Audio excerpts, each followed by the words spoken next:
અમદાવાદના Kagdapith police station વિસ્તારમાં digital ગેંગના 2 આરોપીઓ ઝડપાતા ચકચાર મચી ગઈ છે। 65 વર્ષના નિવૃત્ત LIC કર્મચારીને પોતાના આધાર કાર્ડનો આતંકવાદી પ્રવૃત્તિમાં ઉપયોગ થતો હોવાનું કહી ડરાવ્યા હતા। આલોચિત ઠગોએ ડિજિટલ એરેસ્ટનો ભય બતાવીને મુંબઈ બોલાવ્યા અને કહેવામાં આવ્યું કે ધરપકડ ટાળવી હોય તો તાત્કાલિક રૂપિયા જમા કરાવવાના રહેશે। વિશ્રામ જીવી રહેલા વૃદ્ધોએ પોલીસે પોતાની મરણ મૂડીમાંથી 3 લાખ રૂપિયા આપી દીધા।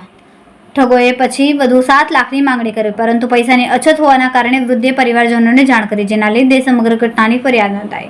કાગડાપીઠ પોલીસને કાર્યવાહી કરીને 2 આરોપી શ્રવણ સાગરા અને વિવેક ઉર્ફ કોકો રાઠોડને ઝડપી પાડ્યા છે। શ્રાવણના બેંક ખાતામાં રૂપિયા ટ્રાન્સફર થયાનું આઉટસાઇડ હતું, ત્યારે ખાતું વિવેકે ઉપયોગમાં લીધું હતું।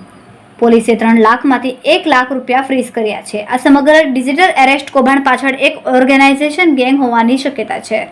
આ ગુનાની કડી સુરતના કૃષ્ણમોહન કાકડિયા સુધી પણ પહોંચી છે, જ્યાં કરોડો રૂપિયાનો હિસાબ ખુલી શકે છે।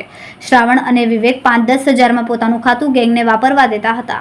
હવે કાકડાપીઠ પોલીસે અન્ય સાગરીતોના શકંજામાં લેવા ચક્રો ગતિમાન કર્યા છે। એરેસ્ટના ગુનાઓ સમગ્ર ભારતમાં ખૂબ વધી રહ્યા છે। તે અનુસંધાને એક કાગડાપીઠ પોલીસ સ્ટેશન વિસ્તારમાં જ એક વ્યક્તિને ફોન આવેલ હતો અને ફોનમાં તેઓએ પોતાની પહેચાન મુંબઈ પોલીસના અધિકારી તરીકે આપીને તેઓને તેવું ધમકાવ્યા હતા કે જે વ્યક્તિ છે તેનો આધાર કાર્ડનો ઉપયોગ ટેરરિસ્ટ એક્ટિવિટીઝમાં થયો છે અને એ એક્ટિવિટીઝને લીધે તેઓની ગુનેગાર પ્રવૃત્તિને લીધે તેઓને મુંબઈ પોલીસ અત્યારે રસ્તામાં છે તેને પકડવા આવી રહી છે। આ એરેસ્ટથી બચવા માટે જો તેઓ 3 લાખ રૂપિયા આપશે તો તેઓને એરેસ્ટ નહીં કરીને આ જે કામગીરી છે તેને સ્ટોપ કરવામાં આવશે તેવી તેમને ધમકી આપવામાં આવેલી। જે કાગડાપીઠ વિસ્તારના જે વ્યક્તિ છે તેઓએ ડરીને આ અલગ અલગ એકાઉન્ટમાં તેઓએ 3 લાખ રૂપિયા તે અજાણ્યા વ્યક્તિઓને આપ્યા હતા અને તેઓએ તાત્કાલિક 3 લાખ રૂપિયા આપ્યા પછી તેવું લાગ્યું કે તેમની સાથે સાયબર ફ્રોડ થયો છે। તાત્કાલિક તેઓએ કાગડાપીઠ પોલીસ સ્ટેશનનો સંપર્ક કરેલો, જે અનુસંધાને એક ગુનો દાખલ કરવામાં આવેલો, જેમાં BNSની કલમ 204, 308, 318-4 અને IT એક્ટની કલમ 66D અનુસંધાને ગુનો દાખલ કરીને આગળની તપાસ હાથ ધરવામાં આવેલી।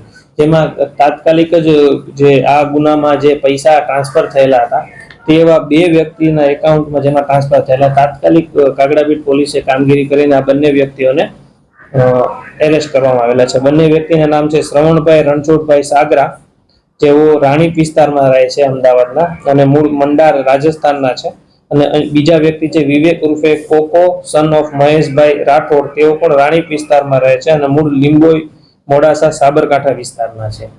તો આ આખું જે એક ડિજિટલ એરેસ્ટના નામે તેઓને છેતરપિંડી અને ધમકાવીને જે પૈસા પડાવી લીધેલા હતા તે અનુસંધાને આ ગુનામાં જે આરોપી હતા તેઓને એરેસ્ટ કરીને કાગડાપીઠ પોલીસે એક સરાહનીય કામગીરી કરી છે।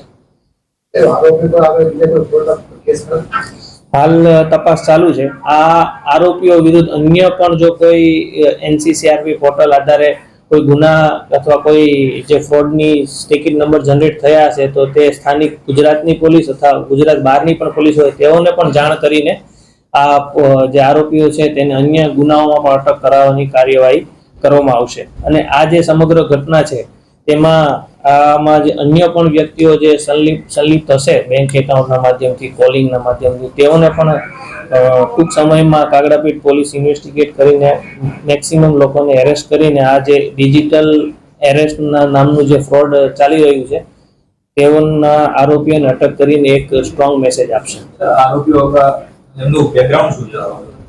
આરોપીઓ હાલ કોઈ ખાસ કામ કરી રહ્યા નથી, પરંતુ ક્યાંક ને ક્યાંક બેંક એકાઉન્ટ આપવાના જે આખા જે ફ્રોડ ચાલતું હોય છે તેનો એક ભાગ છે। હાલ તપાસ ચાલુ છે, એટલે એ જ હાલ તપાસ ચાલુ છે। અન્ય પણ આ ગુનાઓમાં જો અથવા અન્ય બીજા કોઈ ગુનાઓમાં તેઓ સંલિપ્ત થશે તો તેની પણ તપાસ કરીને ગુના દાખલ કરીને અલગ અલગ ગુનાઓમાં એરેસ્ટ કરાવવાની કામગીરી કાગડાપીઠ પોલીસ કરશે।